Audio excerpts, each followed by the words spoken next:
না না, আমি যা দেখেছি তা আমার ভুলে যাওয়া উচিত, কিন্তু আমি কি করে এত বড় একটা ঘটনা ভুলে যাব? এর হাত থেকে আমার নিস্তার নেই। যেদিকেই যায় না কেন এখনো বিপদে আমাকে পড়তেই হবে। আমাকে যে করেই হোক এর হাত থেকে উদ্ধার পেতে হবে। আচ্ছা, এই গ্রাম থেকে চলে যাব। হ্যাঁ, অনেক দূরে যদি কোথাও পালিয়ে যাই তাহলে তো আমি এর থেকে মুক্তি পেতে পারি। আমার মনে হয় তাই করা উচিত। যত তাড়াতাড়ি সম্ভব এই গ্রাম ছেড়ে আমাকে চলে যেতে হবে। ভগবান, এবারে মতো আমাকে উদ্ধার করে নাও। আমি এখনই মরতে চাই না। আমার ছেলেটা যে এখনো বেকার, আমি আর রোজগার না করলে ও যে আর খেতে পাবে না, না খেয়ে মারা যাবে। আমার কিছু হয়ে গেলে আমার ছেলেটা যে অনাথ হয়ে যাবে। এমনিতেই ছোটবেলায় মা মারা গেছে, এখন যদি বাপটারও কিছু হয়ে যায় তাহলে ওর কি হবে? ঠাকুর, এবারের মতো তুমি মুখ তুলে দেখাও। সারা জীবন কষ্টে থেকেও কোনো দিন কোনো অভিযোগ করিনি। আমি তোমার কাছে আজকে কিছু চাইছি, রক্ষা করো ঠাকুর। ও মাঝি, শুনতে পাচ্ছ? আরে ও মাঝি, শুনে যাও। ও মাঝি, একটিবার শুনে যাও, ওপারে নিয়ে যাও আমাকে। কি কে ডাকছে মনে হচ্ছে? কেউ কি নদী পার হতে চাইছে? কুয়াশায় ওই পারটা ঠিক মতো দেখাও যাচ্ছে না। যাই, কে যে ডাকছে বুঝতেও পারছি না। আরে ও মাঝি, শুনতে পাচ্ছ? একটু নদীটা পার করে দাও। আরে ও মাঝি, বড্ড বিপদে পড়েছি। এমন ভাবে ডাকছে যখন নিশ্চয়ই কোনো বিপদ হয়েছে। কার আবার কি হলো কে জানে। আমি বরং নদীটা পার করে দেই, কিন্তু যদি জমিদারের লোক হয়। আরে কালা হয়ে গেলে নাকি? বিপদে পড়েছি, শুনতে পাচ্ছ না? তুমি আসবে নাকি নদী সাঁতরে পার হবো? আসছি আসছি বাবু, একটু সবুর করুন। আরে বেটা, আয় একবার আয়, তারপর তোকে মজা দেখাচ্ছি। এই জমিদারের সঙ্গেই চালাকি করতে হলো তোর, তাই না? এই দুনিয়াতে চালাকি করার জন্য আর কোনো লোক পেলি না। এইবার তোকে আমার হাত থেকে বাঁচাই কে সেটাও আমি দেখে নেব। আজ একটা হ্যাস্ত ন্যাস্ত আমি করেই ছাড়বো।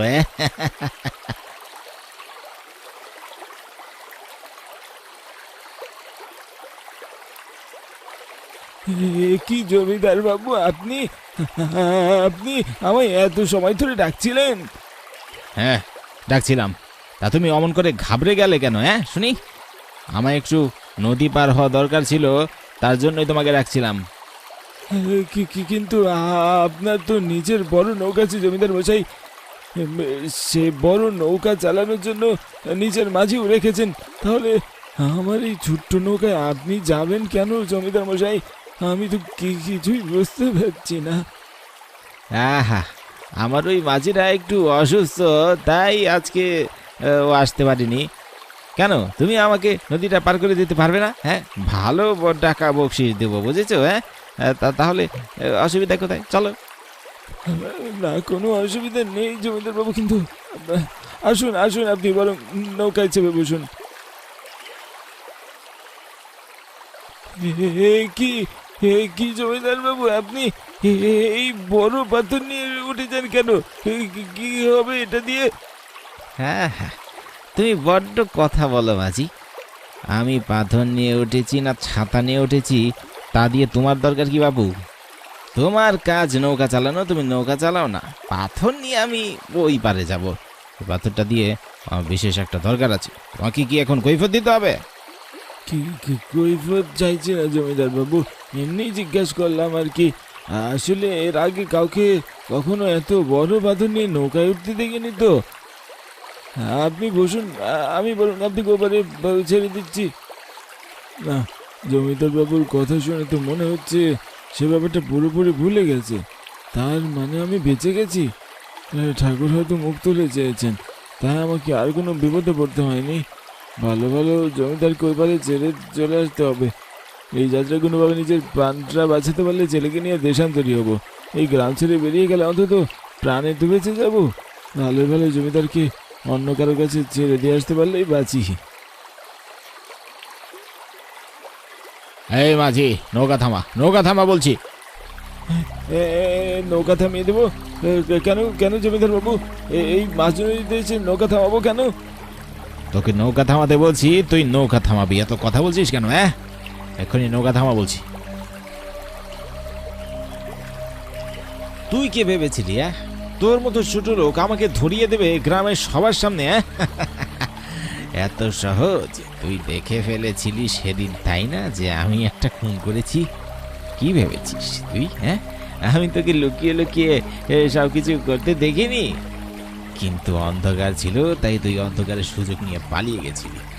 তুই কি ভেবেছিস আমার লোকজনেরা জানে না যে তুই সেদিন আমাকে খুন করতে দেখে ফেলেছিলি? আমি তো একটা সুযোগের অপেক্ষায় ছিলাম এতদিন ধরে। ভয় ছিল এতদিনে তুই এই গ্রাম ছেড়ে আমার সামনে থেকে একদম চলে যাবে, কিন্তু তুই তো খুবই বোকা।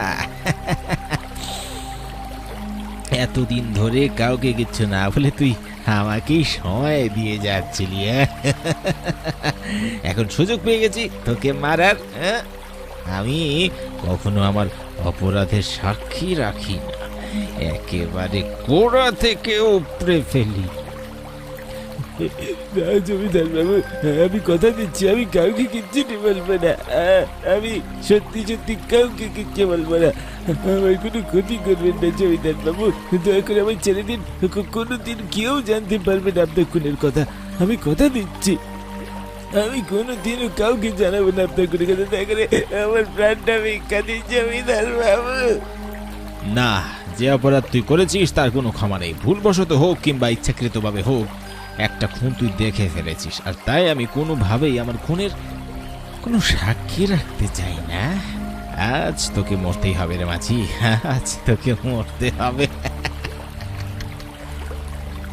দয়া করুন জমিদার মশাই, আমার প্রাণ নেবে না।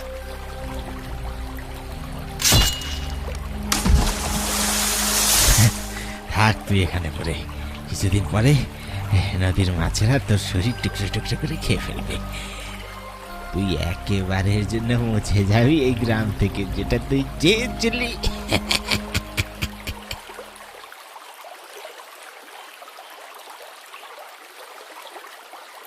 এই জায়গাটায় তো বেশ ভালোই মাছ পাওয়া যায়। ভালোই হয়েছে জায়গাটার হদিস কেউ জানে না। এখানে যে এত মাছ আসে সেটা তো আগে জানতাম না। বেশ বড় বড় মাছ পাওয়া যায় এই নদীতে, বিশেষ করে নদীর এই পাশটায় খুব ভালো মাছ পাওয়া যায়। আমি এখন থেকে রোজ এখানেই মাছ ধরবো। অন্য কাউকে জানালে তারা এসে এখান থেকে মাছ ধরে নিয়ে যাবে, তার চেয়ে বরং আমি লুকিয়ে লুকিয়ে মাছ ধরবো।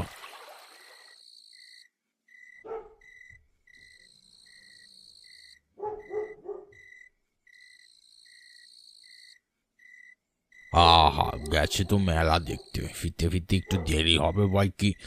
তুমি এত চিন্তা করো না গিন্নি।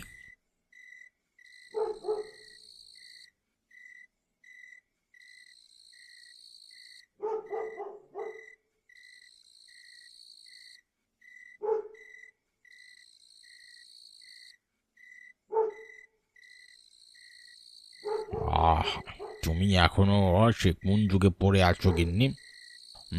আজকাল ওসব কুসংস্কার বলে কিছু হয় না, জানো না? আমার ভীষণ খিদে পেয়েছে, তুমি আমায় একটু খেতে দাও। দুপুরের খাওয়াটা খুব একটা ভালো হয়নি, বুঝেছ?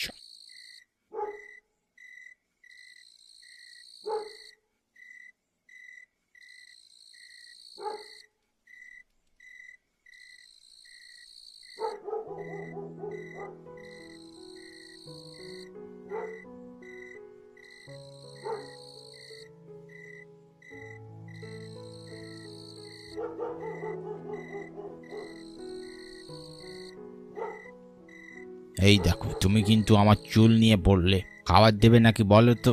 এমনিতেই খিদে পেটটা একদম চুচু করছে।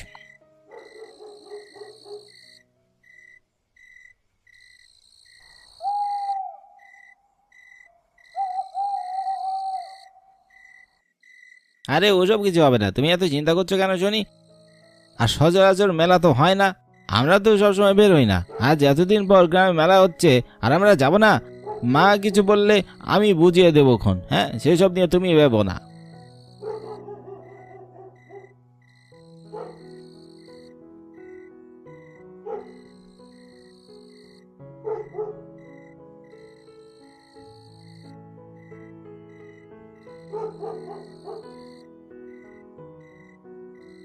আরে আরে আরে করো কি? আরে এই অবস্থায় এত জোরে জোরে হাঁটছো কেন? এমনিতেই তো কোথাও একটা হোঁচট খেয়ে পড়ে যাবে। ধীরে সুস্থে হাঁটো, তোমার সাথে আমি আছি তো। দেখো কোনো বিপদ হবে না। তাছাড়া আজ না বের হলে এত মজার মেলাটা একদম হাতছাড়া হয়ে যাবে। আর এতদিন পর বাইরে একটু ঘুরতে এসে বেশ ভালোই লাগলো। তুমি তো এমনিতেই বাড়ির বাইরে বের হও না। এতদিন পর কোথাও ঘুরে এলে কোথায় খোশ মেজাজে থাকবে তা না, কেন শুধু শুধু চিন্তা করছো?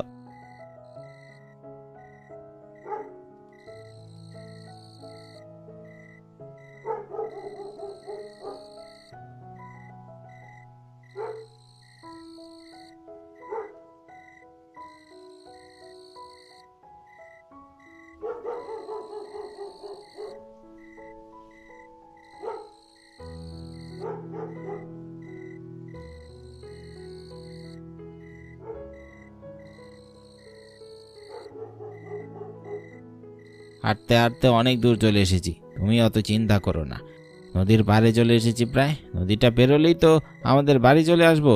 তুমি না হয় আমাকে বলে দিও তুমি লোহা সাথে করে নিয়ে গিয়েছিলে, আর বাকিটা আমি সামলে নেব। অত ভেবো না। আজকাল ওই সবে কেউ বিশ্বাস করে? আবার বউ হয়ে তুমি এসব কথা বলছো? তুমি না এই যুগের মেয়ে, তার উপরে আবার শিক্ষিত।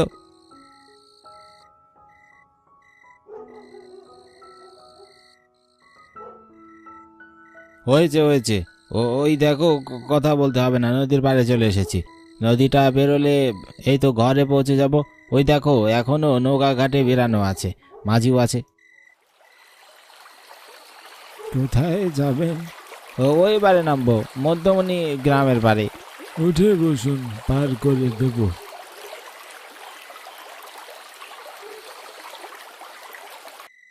বাহ, আজ বেশ ভালোই রোজগার হবে মনে হচ্ছে। এতগুলো মাছের আগে কখনো ধরতে পারিনি। এগুলো বিক্রি করলে অনেক টাকা পাওয়া যাবে। এর চেয়ে বেশি মাছ আজকে আর ধরা সম্ভব নয়। আমি বরং এই মাছ নিয়ে আজকের মতন রাতের মাছের আড়তে যাই। এত বড় মাছ দেখলে নিশ্চয়ই খদ্দেরেরা খুব খুশি হবে। যাই, সময় নষ্ট না করে তাড়াতাড়ি যাই, না হলে আবার অন্য কেউ এসে জায়গা দখল করে নেবে।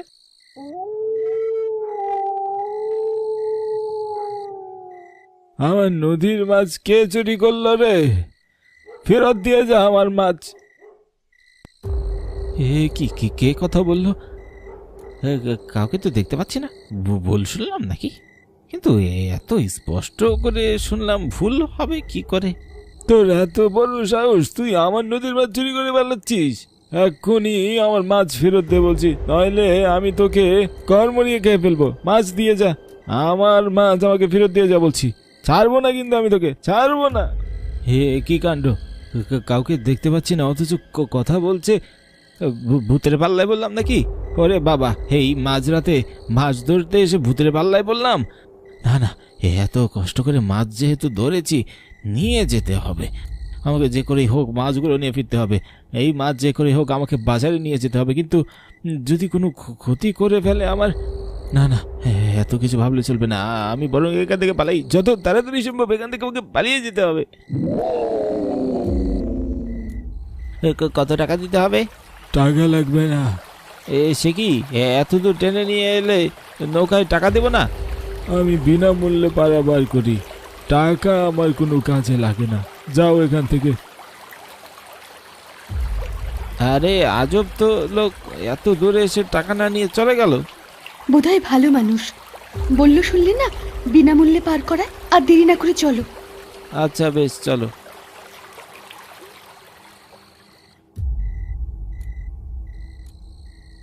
আরে এ কি, এভাবে দৌড়ে কোথায় যাচ্ছেন মশাই? আরেকটু হলেই তো ধাক্কা খাচ্ছিলেন। এতগুলো মাছ নিয়ে এভাবে কেন দৌড়াচ্ছেন? আমাকে যেতে দিন, আমাকে তাড়াতাড়ি মাছের আড়তে পৌঁছাতে হবে। তা কি কি মাছ আছে আপনার কাছে?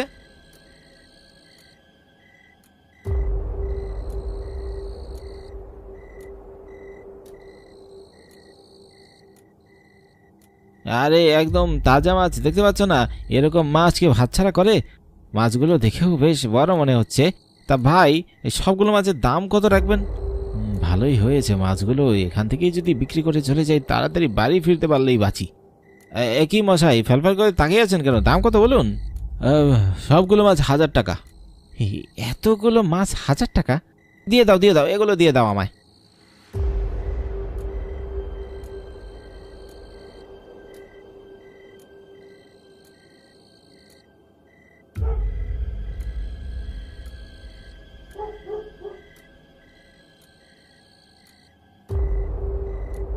আহা মা, তুমি এত চিন্তা করো না তো, আমরা ঠিক আছি।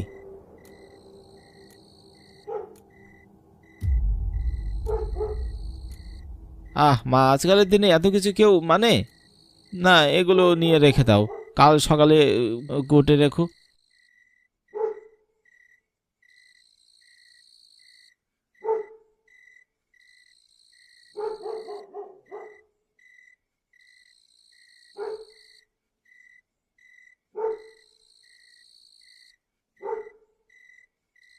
অনেকটা রাস্তায় হেঁটে এসেছে যে, তাই এমন লাগছে। আজকে তো একটু বেশি খেলে দেখলাম। এই অবস্থায় অবশ্য খিদেটা অনেক বেড়ে যায়। কিছু খাবে আবার?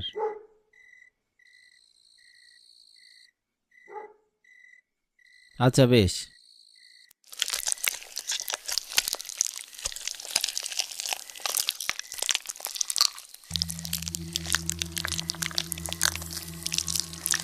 এসব কি রিতা, কাঁচা মাছ খাচ্ছ কেন?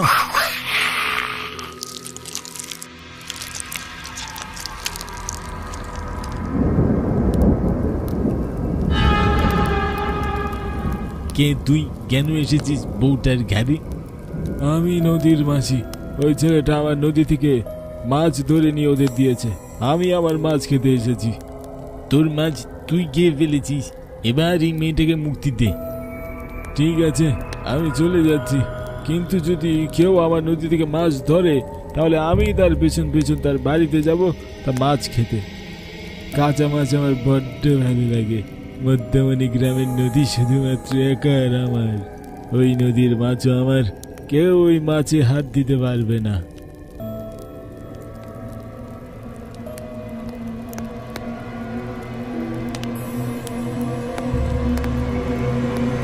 তোরা এই গ্রামে এসেছিস খুব বেশি দিন হয়নি, তাই তোরা জানিস না আসল ঘটনা। আর শুনে নে আসল ঘটনা। এইসব শুরু হয়েছিল সেদিন থেকে, যেদিন এই গায়ের জমিদারের হাতে খুন হয়েছিল ওই মাঝি। জমিদারকে খুন করতে দেখে ফেলায় তার শাস্তি স্বরূপ জমিদার ওই মাঝিকে মেরে ফেলে, পেটে বাদর বেঁধে নদীতে ফেলে দেয়। এরপর থেকে এই নদীতে সেই মাঝির আত্মা ঘুরে বেড়ায়। কিন্তু কথায় আছে, ধর্মের কল বাতাসে নড়ে। তার কিছুদিনের মধ্যেই গ্রামের সকলের মধ্যে জানাজানি হয়ে যায় যে জমিদার আসল খুনি। গ্রামের ভোলা ভালায় কৃষকদের কিভাবে মেরে জমি আত্মসাৎ করে নিত জমিদার। সকলে জেনে যাওয়ার পরে জমিদারকে শাস্তি দেওয়ার জন্য তার জমিদার মহল ঘেরাও করে আগুন লাগিয়ে দেওয়া হয়। জমিদার কোনো মতে বেঁচে পালিয়ে যাওয়ার চেষ্টা করে ওই মধ্যমণি নদী দিয়ে, আর তখনই জমিদারকে ওই নদীতে ডুবিয়ে ওই মাঝির আত্মা মেরে ফেলে। আর সকালে সেই জমিদারের লাশ ভেসে ওঠে।